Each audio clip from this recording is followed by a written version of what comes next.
Assalamualaikum, salam sejahtera dan selamat kembali semula ke channel Abang. Terima kasih sangat-sangat sudi dengarkan cerita yang Abang nak sampaikan hari ini. Dan hari ini Abang nak sampaikan 3 lagi cerita pengalaman daripada ramai orang dan bukanlah pengalaman Abang. Abang tak tahulah kalau ini semua pengalaman Abang. Abang rasa Abang sendiri kecut perut setiap kali Abang dapat cerita. Jadi hari ini disampaikan oleh 3 orang yang berbeza dengan 2 hari yang lepas. Disampaikan oleh suami isteri. Tapi kali ini berbeza, tiga-tiganya berbeza. Jadi sebelum kita mulakan cerita, jomlah kita sama-sama berdoa. Moga-moga Allah makbulkan semua doa kita. Moga-moga kita dipanjangkan umur, dimurahkan rezeki, diberikan kesihatan yang baik, dipermudahkan segala urusan dan juga diampunkan segala dosa-dosa kita. Amin ya rabbal alamin. Yang penting kita minta dulu sama ada Allah nak makbulkan ke tidak, itu memang Allah punya kuasa. Yang penting kita minta sebagai hambanya. Dah jadi macam piu lah abang ni. Okey, jadi tanpa membuang masa kita teruskan dengan cerita yang pertama. Sebenarnya hari ni abang hampir-hampir tak nak buat cerita sebab abang ada banyak masalah yang berkaitan dengan kerja. Hati jadi risau. Jadi nasihat je lah. Kalau kita masih ada lagi ibu dan kita dalam keadaan yang risau pada waktu tu, kita telefonlah ibu, kita telefonlah ayah kita. Bila abang dengar suara Cik Ila tadi, terus abang rasa lega sangat. Rasa macam lepas beban yang dah lama menumpuk dekat belakang badan tu, rasa macam hilang macam tu je berkat doa seorang mak kan. Tapi cerita hari ni yang pertama ni tak ada kaitan pun dengan mak. Cumanya abang saja selitkan. Kisah kali ini berlaku dekat Tasik Kenyir tahun 2000, dialami oleh seorang lelaki namanya Haris. Dan Haris ni nama bekas bos abang, selalu gaduh dengan dia dulu. Tapi ada orang request nama ni, kita guna je lah. Haris ni berlaku waktu tu dia masih lagi belajar dekat sebuah IPT, dengan kata lain lebih kurang macam universiti lah. Dan waktu dekat universiti tu dia join satu grup rekreasi dan diorang selalu sangat buat aktiviti panjat gunung, terjun gaung, segala aktiviti-aktiviti yang berkaitan dengan keindahan alam flora fauna. Termasuklah mengeksplor, berkayak-kayak, berkemping dekat tepi Tasik Chini. Tasik Kenyir. Apa cakap Tasik Chini Bukan. Tasik Kenyir. Jadi dia kata itulah pertama kali dia pergi ke Tasik Kenyir. Dan sebelum sampai dekat situ, pihak grup rekreasi anjuran IPT tempat dia belajar ni memang dah ganding-gandingkan. Setiap orang mesti ada pasangannya. Dengan kata lain, mereka kalau ke mana-mana mesti berdua. Tak boleh pergi sorang-sorang untuk mengelakkan daripada perkara-perkara buruk berlaku. Sebabnya dekat Tasik Kenyir ni memang dah banyak sangat cerita yang unik-unik. Jadi kalau mana-mana yang nak cari, boleh cari kat Google. Ceritanya, bila Haris kata dia waktu tu dia berpasangan dengan Khalilul, kawan dia. Haris dengan Khalilul bila sampai dekat Tasik Kenyir, patutnya dia kena dirikan kemah. Tapi disebabkan semangat sangat, inilah pertama kali sampai ke Tasik Kenyir, dia tak dirikan kemah dulu. Dia tolak kayak dulu. Dia kata sebelum orang lain berkayak, biar dia berkayak dulu. Sebabnya dia tengok Tasik Kenyir tu airnya biru hitam, hijau hitam, cantik sangat. Alam semula jadi. Jadi sebelum orang lain terjah ke dalam, biar dia dulu yang menerokai kawasan Tasik Kenyir itu. Jadi Haris dengan Khalilul, salah nama.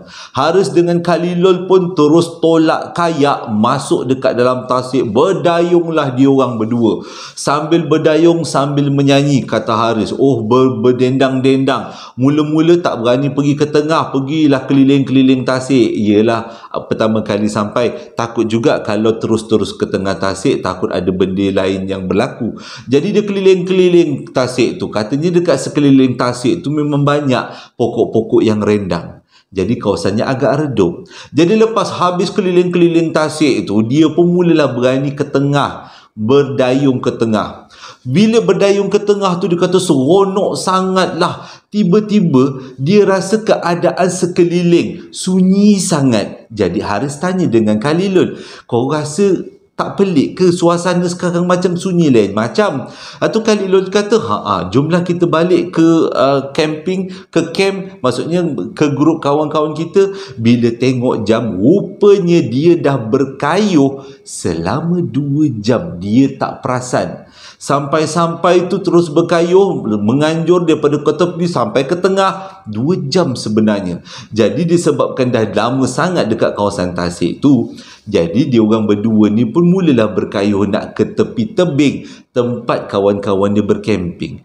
Tapi waktu dia nak ke tepi tebing, dia daripada tengah, daripada hujung waktu dia nak melintasi tengah tasik, dia nampak dekat tengah tasik berbuih-buih.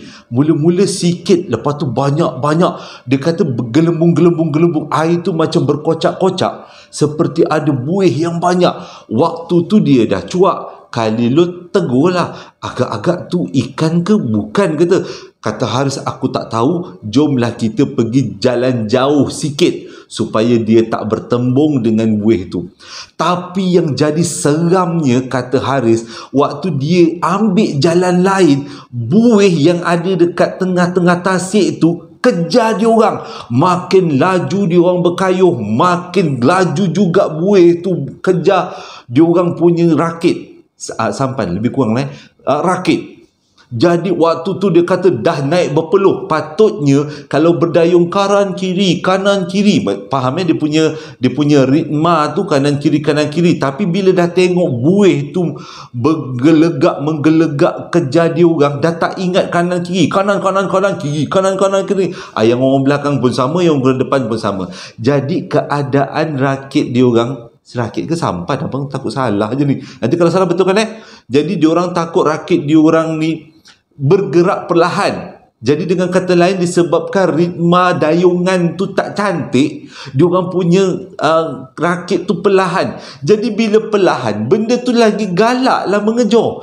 Bayangkan kalau atas tu gelembung-gelembung buih keluar macam tu, bayangkan apa yang ada dekat bawah air. Memang seram lah kan. Walaupun pada waktu tu masih lagi tengah hari. Berkayuh dia kata, itu sik baik atas air, kata Haris. Kalaulah ikut hati, mau dia terjun, dia berlari atas air. Tapi dia tahu tindakan tu tindakan yang memang tak cerdik. Kalau dia terjun kat dalam air, sirat-sirat kena makan dengan ikan yang ada dekat bawah tasik tu. Jadi berkayuhlah dia orang, walaupun ritma kayuhan tu tak cantik. Akhirnya hampir sampai dekat tebing. Tapi waktu dia orang nak sampai dekat tebing, ada sesuatu yang luar biasa terjadi.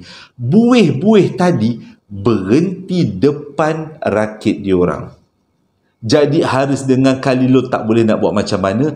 Dia orang angkat pendayung, biarkan sampan tu bergerak melintasi buih. Dan buih-buih tu betul-betul dekat bawah sampan dia orang. Waktu tu dia redha. Kalau kena ngap dengan naga, redha je. Dia tak boleh buat apa-apa. Dah letih, dah ketakutan. Kiri kanan buih-buih tu kuat gila, sampaikan sampan dia orang bergoyang-goyang.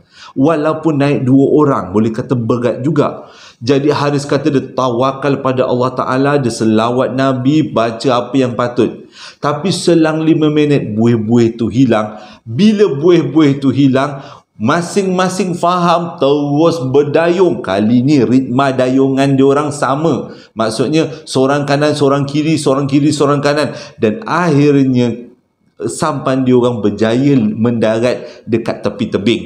Waktu tu cepat-cepat melompat dekat atas jeti, naiklah ke tempat atas kemah. Bila naik ke atas tempat kemah tu, dia tengok kebanyakan orang lain semua dah dirikan kemah, termasuk kawan dia yang nama Wahidin.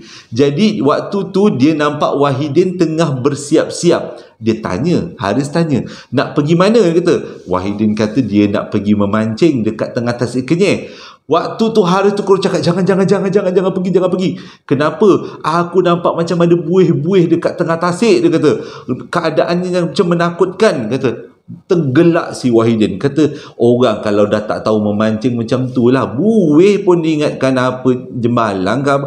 Tak ada benda, itu semua ikan. Kata, ikan besar-besar. Dalam tasik Kenyir itu kan dah lama, zaman-zaman zaman dulu punya. Jadi tak mustahil dalam tu ada ikan-ikan besar peha. Jadi ikan-ikan besar peha itulah yang selalu keluarkan buih-buih. Jadi bila dengar alasan yang diberikan oleh Wahidin, Haris pun rasa macam boleh jadi jugalah, mungkin kita ni terlalu takut kot. Macam tu lah dia punya perasaan. Jadi dia terus salah, pergilah Wahidin, pergilah mancing, pergi. Macam tu. Jadi bila Wahidin cakap, bila Wahidin turun nak mancing, dia gelak-gelakkan pada Haris dan Khalilul. Okeylah. Jadi Haris dengan Khalilul pun sambunglah tugas dia orang, kerja dia orang yang sepatutnya dirikan kemah tadi, tapi dia orang dah terjun dekat dalam tasik awal-awal. Jadi dia orang pun dirikan kemah, lepas dirikan kemah dia orang lepak dekat dalam kemah. Tiba-tiba dia memang dah lama lepak dalam kemah. Waktu tu dah tergerak nak pergi bersih-bersihkan diri. Haris keluarlah daripada kemah. Bila dia keluar daripada kemah, dia nampak waktu tu lebih kurang selang 1 jam lah. Selang 1 jam dia nampak Wahidin tiba-tiba berlari daripada tasik naik ke tempat kemah. Bila sampai kat tempat kemah, tengok muka dia pucat gila. Waktu tu Haris dah jangka mesti ada sesuatu yang Wahidin alami, tapi dia tak tanya pada waktu tu. Dia relax dulu. Jadi jangan tanya dulu, dia kata. Lepas malam tu, lepas sembahyang isyak, lepas nyanyi-nyanyi kat depan gunggun api, biasalah kalau berkemah kan rasa sayang lah nyanyi. Jadi barulah si Haris tanya dengan Wahidin, sebenarnya apa yang berlaku?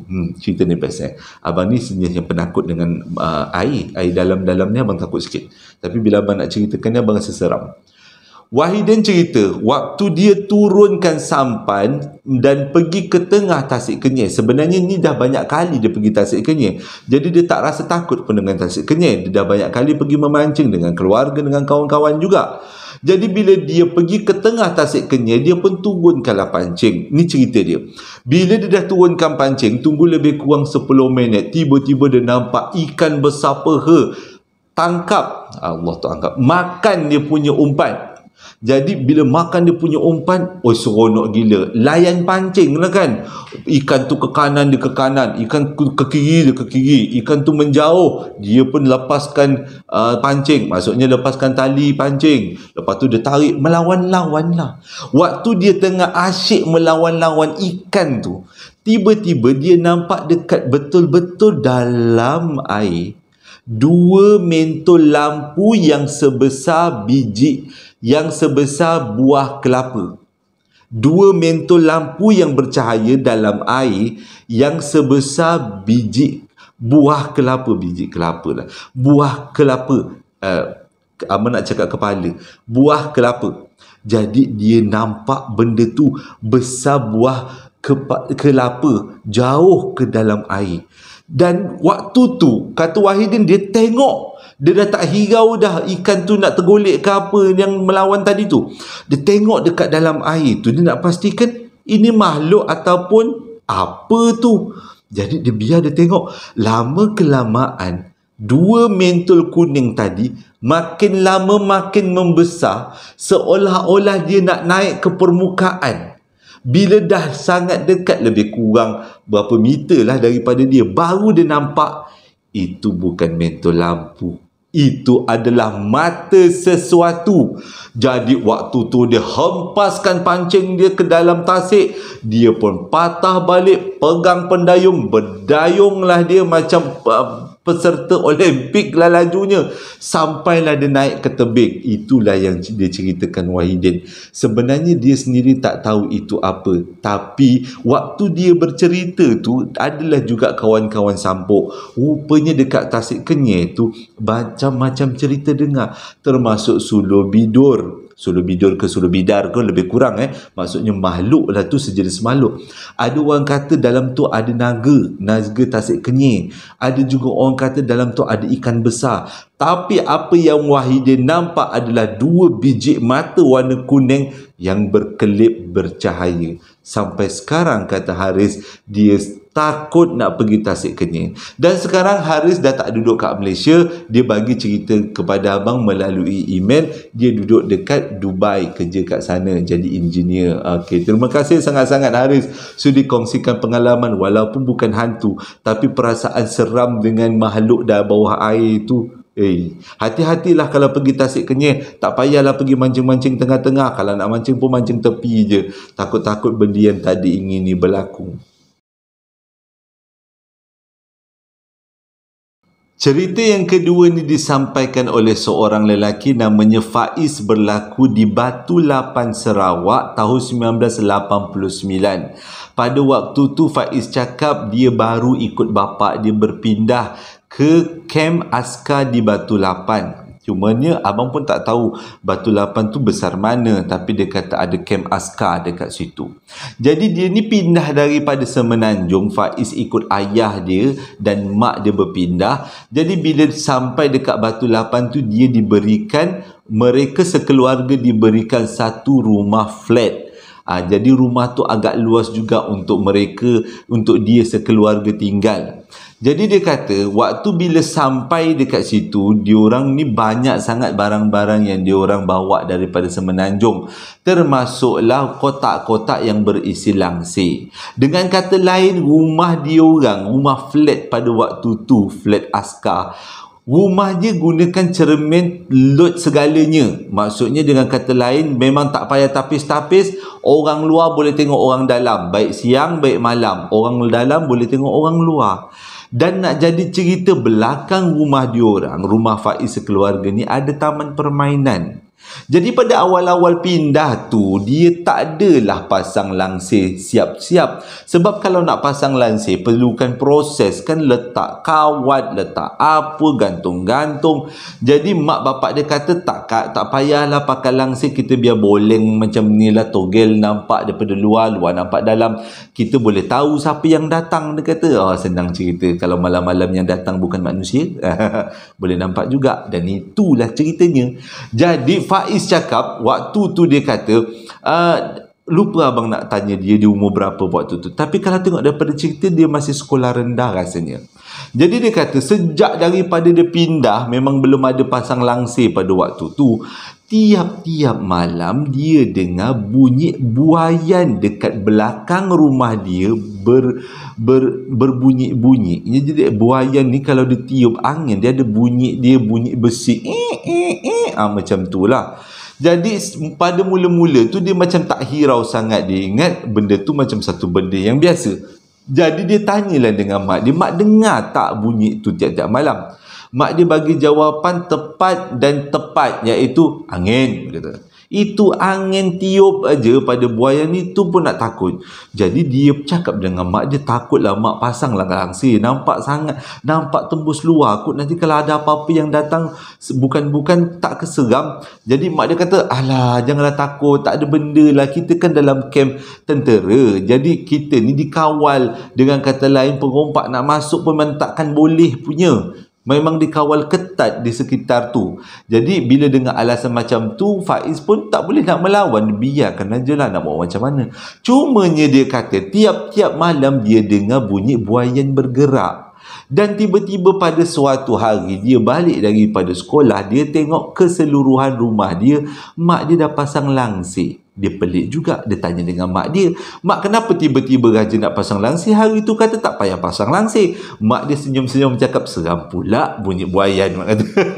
Jadi dia pun gelak dengan mak dia pun gelak dengan dia. Okeylah. Dia kata benda tu berlaku tiap-tiap malam, bunyi buaian tu bergerak. Ada angin ke tak ada angin ke, bunyi buaian tu bergerak. Cuma memang Faiz tak pernah nampak buaian mana yang bergerak. Cuma dia tahu benda tu datang daripada belakang rumah dia. Nak jadi cerita, pada satu malam tu dia ikut bapak dia pergi jumpa kawan bapak dia. Dia orang bertolak daripada rumah ke rumah kawan bapak dia yang tu agak jauh jugalah, menaiki motor. Jadi bila bapak dia jumpa dengan, biasalah kalau bapak kan jumpa dengan geng-geng bapak juga, kawan-kawan dia punya borak dia boleh jejak ke subuh. Jadi pada waktu tu memang Faiz ikut, tujuannya nak jalan-jalan sebab dia pun kenal dengan budak anak pakcik kawan bapak dia tu. Dan tapi bila bapak dengan bapak berborak lama sangat, balik daripada rumah kawan bapak dia tu lebih kurang pukul 1. Tapi Faiz tak adalah takut. Dia kata sebab dia berjalan dengan bapak dia, kalau dia berjalan sorang-sorang dia cuak juga kan. Anjing dah masuk campur. Join the group. Jadi dia kata okey lah, bila dah pukul 1 tu dia cakap dengan bapak dia dah malam sangat. Jadi bapak dia pun minta diri lah nak balik. Bila bapak dia balik naik motor, tut, macam tu bunyi motornya, sampailah dia orang melintasi padang permainan yang ada dekat belakang rumah dia orang tadi. Jadi bila sampai dekat padang permainan tu, si Faiz ni ambil peluang. Selama ni dia dengar bunyi buaian dan kali ni dia nak tengok buaian yang mana. Tapi bila dia tenung betul-betul dekat kawasan permainan, ada satu buaian yang bergerak. Yang peliknya, satu buaian sahaja yang bergerak. Buaian yang paling besar pula tu, buaian-buaian lain yang kecil-kecil langsung tak bergerak. Kalaulah benda tu sebenarnya angin, mustahil untuk dia bergerak sebab dia paling besar. Dan mustahil juga yang lain-lain buaian tu tak bergerak sebab angin kan, kalau angin dia tak pilih-pilih buaian, dia tolak semua. Dan bila Faiz nampak buaian tu bergerak, dia cuba kecilkan mata, dia tenung. Kot ada apa-apa yang duk bertinggi atas buaian tu, dia tak nampak apa-apa pun. Tapi ada satu kejadian yang sangat seram. Bila dia tengah tenung buaian tu bergerak macam ni tak. Tiba-tiba buaian tu dia berhenti. Kalau korang macam mana? Waktu tu Faiz besar mata, dia cakap, ni apa hal pula tiba-tiba berhenti? Kalau berhenti tegak macam ni, berhenti tegak, okey, gigih lagi lah. Ini tengah menyengit tu dia berhenti. Macam seolah-olah ada benda yang pegang. Jadi Faiz pun ulurkanlah peluk perut bapak dia. Dia pandang tempat lain. Tak beranilah dia nak pandang dekat buaian tu. Dan bapak dia tu jalan. Bila melepasi kawasan taman permainan tu, Faiz dengar semula buaian tu bergerak. Macam tu. Jadi bila dia sampai rumah, dia pasang telinga, masih lagi ada bunyi buaian. Sampailah dia pindah daripada flat tu, dia membesar kat flat tu, flat askar. Dan sampai dia pindah, tiap-tiap malam bunyi buaian tu memang berbunyi. Dan bila ditanya dengan jiran-jiran tetangga, katanya memang biasa tu bunyi. Semua orang dah tahu bunyi buaian tu. Mungkin ada yang berminat nak main buaian daripada alam sebelah agaknya. Cerita yang ketiga ni disampaikan oleh seorang budak perempuan, bukan budak, namanya Atirah. Cerita ni bukan cerita dia, tapi cerita nenek dia, berlaku dekat satu kawasan setinggan di antara Kuala Lumpur dan juga Selangor pada tahun 1960-an. Ceritanya berlaku hujung 60-an, awal 70-an. Bila dapat cerita yang lama-lama macam ni, abang selalu anggap cerita ni cerita-cerita mahal, cerita emas, sebab pengalaman-pengalaman zaman dulu. Tapi kalau korang dengar cerita yang ketiga ni, betul-betul masuk ke dalam hati. Cerita dia macam ni. Abang letakkan nama Atirah jugalah. Ini adalah kisah nenek Atirah, tapi abang letakkan nama Atirah untuk untuk tajuk kali ini. Berbelit sikit. Jadi pada tahun 1960-an, Atirah ni salah satu cara dia nak meningkatkan ekonomi keluarga, dia pun buatlah kedai menjahit baju daripada rumah. Jadi suaminya kerja sebagai pemandu lori dan dia pula kerjanya menjahit. Inilah cara Atirah untuk membiayai keluarga. Hidup di tengah bandar memang bukan sesuatu yang mudah. Perlu ada duit tambahan, kata Atirah, sebab anak-anaknya ramai, anak-anaknya nak membesar. Jadi duit yang banyak diperlukan. Tapi bila buka kedai jahit dekat kawasan perkampungan setinggan macam tu, memang jadi tumpuan. Orang-orang kat situ banyak sungguh yang hantar baju-baju untuk dijahit. Dan pula rumah tempat dia buka kedai jahit tu jadi tumpuan orang. Jadi tumpuan orang untuk datang cerita-cerita terkini, berita-berita terkini dan juga masalah-masalah sekitar tempat tinggal diorang. Boleh kata itu jadi pusat kecemerlangan kawasan tu. Pusat informasi dan kecemerlangan. Itu baru tepat. Jadi dia kata daripada pagi sampai jejak ke petang, Kalau ada seorang yang hantar baju untuk dijahit, tiba-tiba datang orang lain yang bukannya nak hantar baju, join sama-sama borak. Sambil-sambil ngukur baju, ngukur badan, dan waktu tu menjahit. Tapi kata Atirah, dia biarkan kawan-kawan dia untuk berborak kat situ. Kurang-kurang jadi teman dia. Suatu anak-anak semua pergi sekolah buat aktiviti, jadi teman dia. Kawan-kawan yang datang tu jadi teman dia berborak.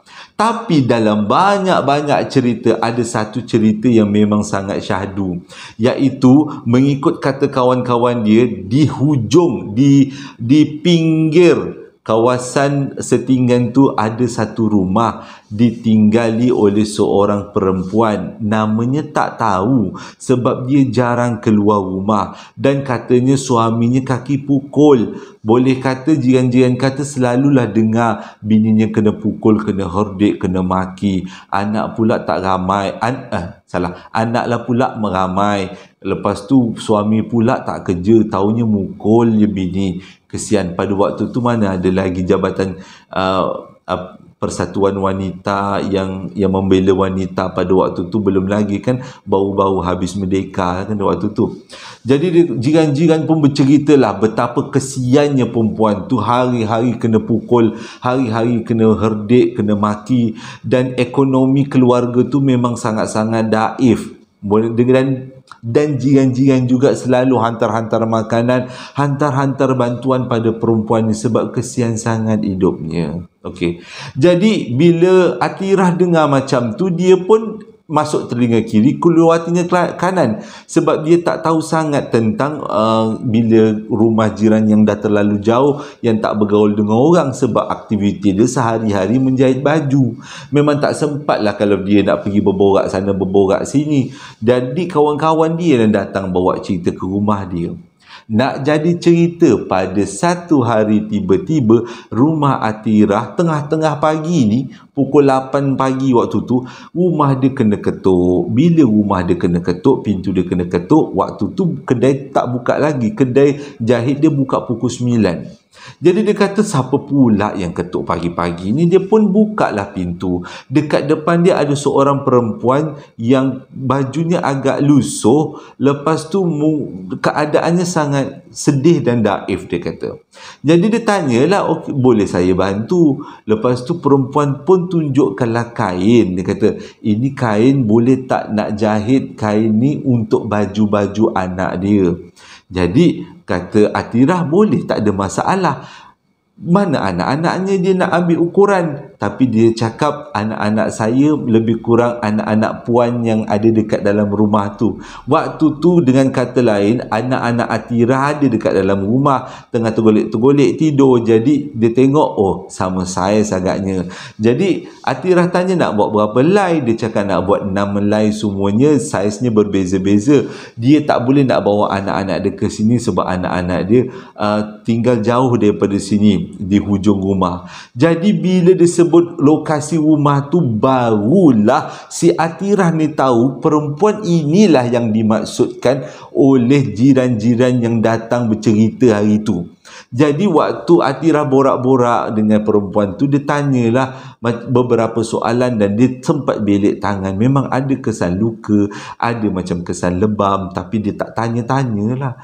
Cumanya ada satu benda yang pelik, iaitu perempuan tu hantar kain cotton warna putih. Macam kain kapan tu lah. Abang nak cakap, kau tak boleh, seram. Jadi dia pun pelik juga. Jadi Atirah bertanya lah, mana dapat kain ni? Satu dia cakap, kain ni majikan dia kasih. Dia kata ada lebih-lebih. Seram pula. Ada lebih-lebih orang buat kafan lah kan. Ada lebih-lebih, dia kata bolehlah buat baju macam tu. Tapi bagus jugalah kan, bagus jugalah bila dia dapat kain lebih. Kurang-kurang baju anak dia berganti. Jadi Atirah cakap macam ni, kalau baju lelaki nanti kan saya akan buat putih je lah, baju Melayu. Kalau baju perempuan nanti saya akan gabung-gabungkan dengan kain-kain perca yang ada. Saya banyak kain perca, kata Atirah.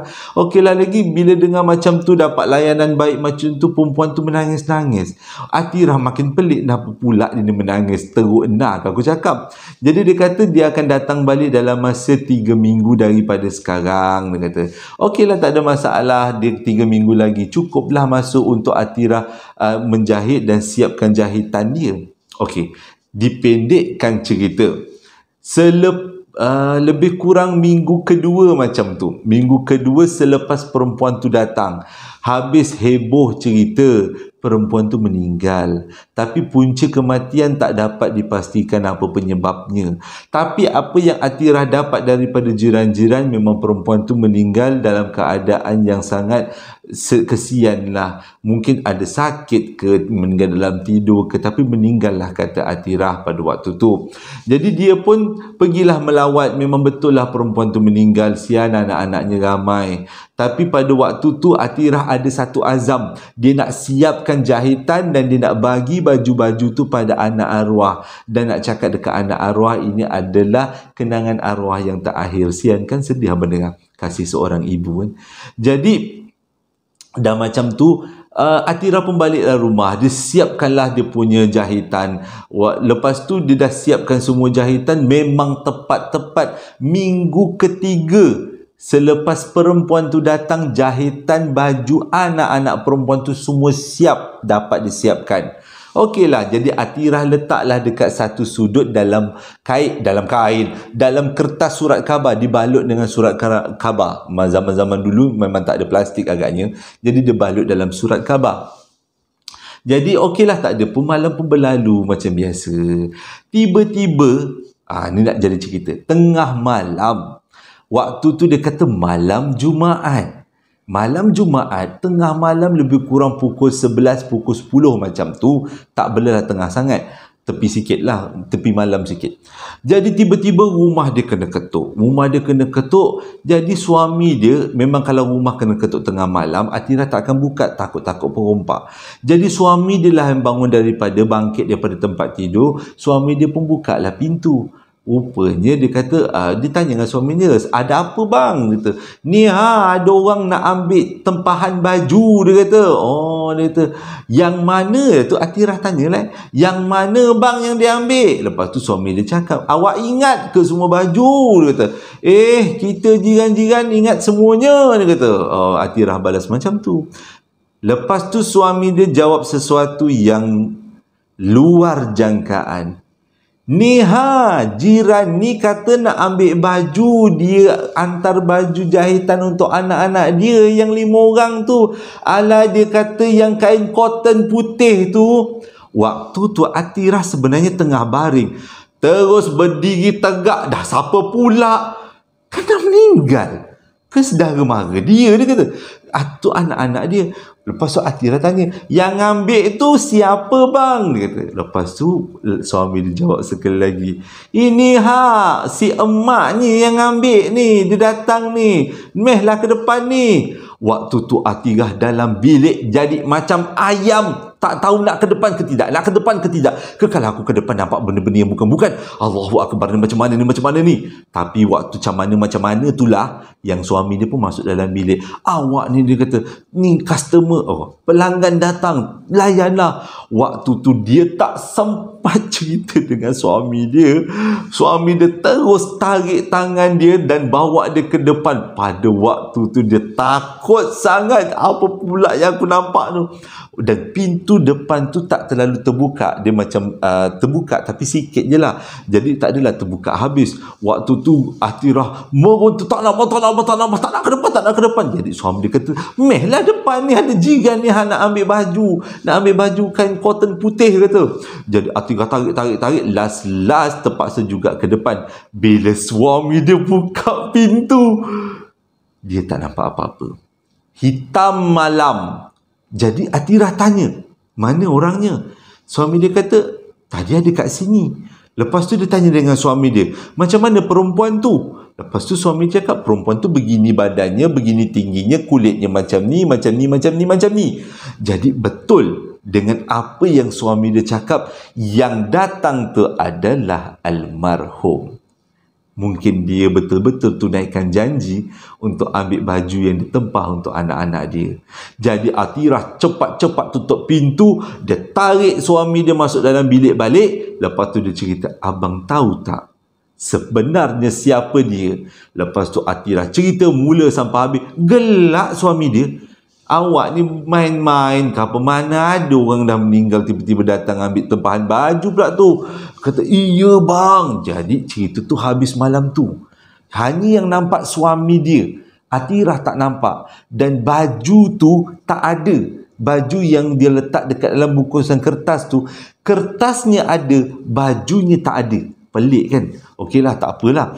Jadi esok paginya bila kawan-kawan dia datang, ceritalah Atirah daripada mulut sampai habis apa yang berlaku yang suami dia nampak.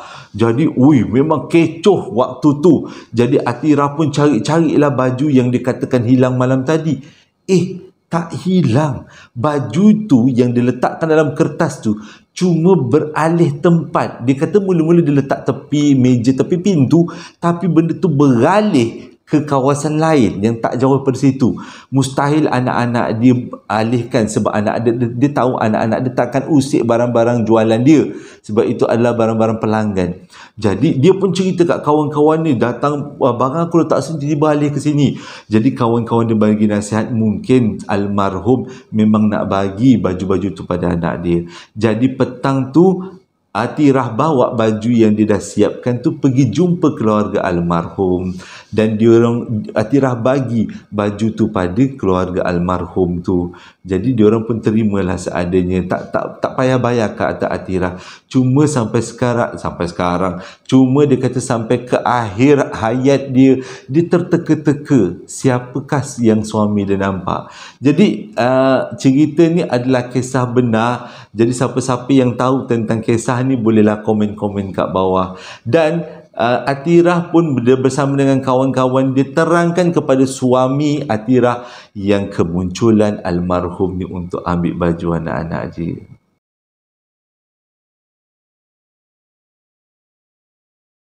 Terima kasih sangat-sangat dah menonton video abang daripada mula sampai habis. Abang harap cerita kali ini jadi hiburan dan iktibar tauladan untuk abang dan semua. Terima kasih juga dah yang membelikan baju abang, sambal lara dan juga perapan sate. Perapan sate tu abang akan dalam minggu ni lah abang akan restock. Kalau sambal lara tu memang sentiasa ada restock. Dan perapan sate tu kan susah buatnya kan, jadi restocknya tak banyak, 60, 70, tapi Alhamdulillah lah mana-mana yang dah dapat rasa tu.